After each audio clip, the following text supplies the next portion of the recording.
This is the Barbados Today morning news for Tuesday, September 17. Thank you for joining us. I am Marie-Claire Williams. Our top story this morning, the marking of school-based assessments will be one of the top items on the agenda when members of the Barbados Union of Teachers and the Barbados Secondary Teachers Union meet today.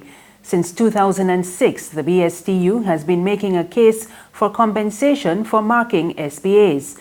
But the BUT had adopted a non-interventionist position.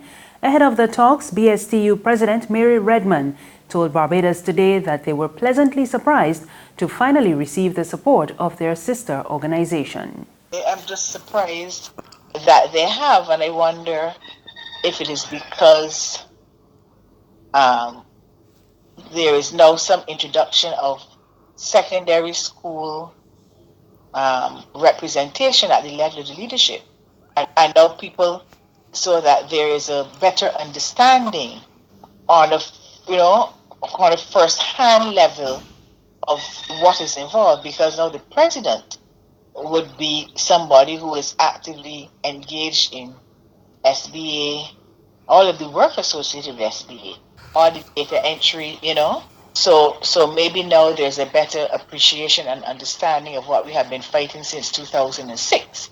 However, Redman made it clear that the added support will only make a difference if it means that this time around the teachers are prepared to take a unified position on the matter. She contends that the BUT members have been disadvantaged by not having this type of representation until now, and a fragmented approach on important matters among the teaching fraternity did not augur well for the best chances of success. The Ministry of Education has advised that all public schools will be closed from noon to facilitate the talks. In other news this morning, the Ministry of Trade and Commerce says it has been quick to address any issues relating to the entry of illicit goods into the country or illegal practices by companies which place customers at risk. The Deputy Director of Commerce, Margaret Campbell-Leslie, gave that assurance while addressing a Crime Stoppers symposium on the topic, Measuring the Impact of Illicit Trade. She admitted that there have been instances where persons tried to smuggle illicit products into the country, but they have been swiftly dealt with. In order to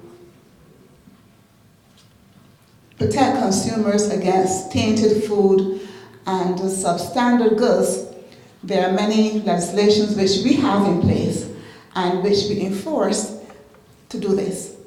Now, I will be looking at each one in a bit more detail, but just to give you a rundown. We have the Standards Act where we enforce the standards. We have Miscellaneous Control Act where we issue import and export licenses.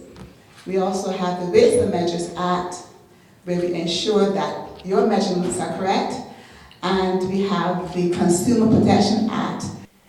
Yesterday brought welcome showers after a weeks-long heat wave. But while the hot weather has been a cause for concern for many Barbadians, some businesses have also been cashing in. Companies are reporting unprecedented sales for air conditioning units for homes and businesses as forecasters predict more hot days ahead. And what have customers been saying when they come in? It's hot. That's the first thing, obviously. We've seen all vehicles, mainly the private sector. Commercial vehicles you're referring to, like freezer trucks and so on. No, we don't do much of those. But we have been seeing an increase outside of our regular amount that we would have been seeing on previous months. Okay. And what about in previous years for the same period? Yeah, I've never seen a year like this before. I've never seen so many people eager to have the air conditioner repaired, even if they don't have the money to repair it. They're willing to try something, at least a quick fix. And in the air conditioning, there's no quick fix. It's a sealed system, and it's difficult to do things like that there. If you have a leak, you got correct leak. 9 out of 10 people just saying that this cannot take the heat and the lack of wind. We actually had someone come from Bottom Bay. I never saw the air conditioner in Bottom Bay before, but if Bottom Bay is hot in this island, everywhere is hot, because that's where the wind comes from first. So it's been, but the main reason in my eyes is because the storms are passing so close, it's sucking all the air out to the island, and it's just so hot. What are your future plans? Well, my future plans is to take 2019 and multiply it by 2 in terms of what we order to keep us for the year. Because this year has been absolutely insane in our air conditioning sales versus 2018, 2017, 2016. So the main thing first is to keep any equipment in stock, but it's so hard because the one time you bring in 50, someone comes and buys 20 off you right away. So you were thinking that could have lasted you the week or 2 weeks, it disappears in one day. There's regional and international news after this short break.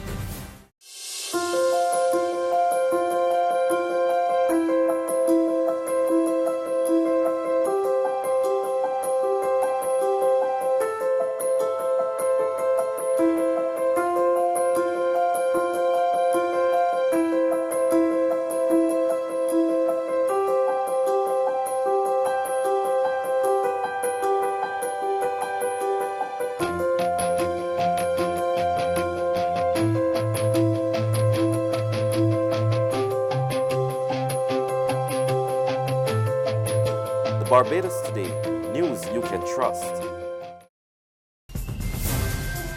Thank you for staying with us. We're back now with news from the region.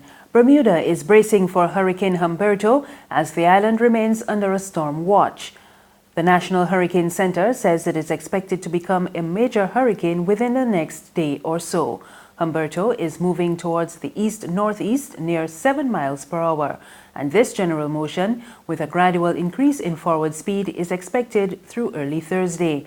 On the forecast track, the center is expected to approach Bermuda on Wednesday night. Maximum sustained winds have increased to 90 miles per hour. The island's National Security Minister, Wayne Keynes, told a news conference yesterday afternoon that residents should move quickly to ensure their families are safe. Check your hurricane supplies.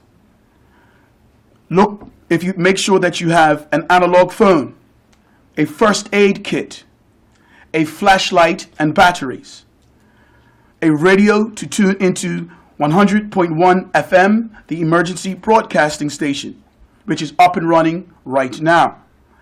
Gas for your car, a generator, and propane for your barbecue. Check to see if you have your prescription medication for yourself, family members, and for your pet for at least 2 weeks. On the international scene, the head of the NATO military alliance has said he is extremely concerned that tensions will escalate after an attack on Saudi oil facilities. Jens Stoltenberg also said Iran was destabilizing the region. Earlier on Monday, the U.S. released satellite images showing damage from the weekend's unprecedented strikes, which it has pinned on Iran. Iran denies involvement, with President Hassan Rouhani calling the attack a reciprocal act by the Yemeni people. And that's news this morning, but for the very latest, you can visit our website at www.barbadostoday.bb. You can also subscribe to our e-paper, email updates, and like us on Facebook. You can sign up for breaking news alerts via WhatsApp. We're also on Izumi Media in bus terminals and Screenplay at supermarkets and gas stations near you.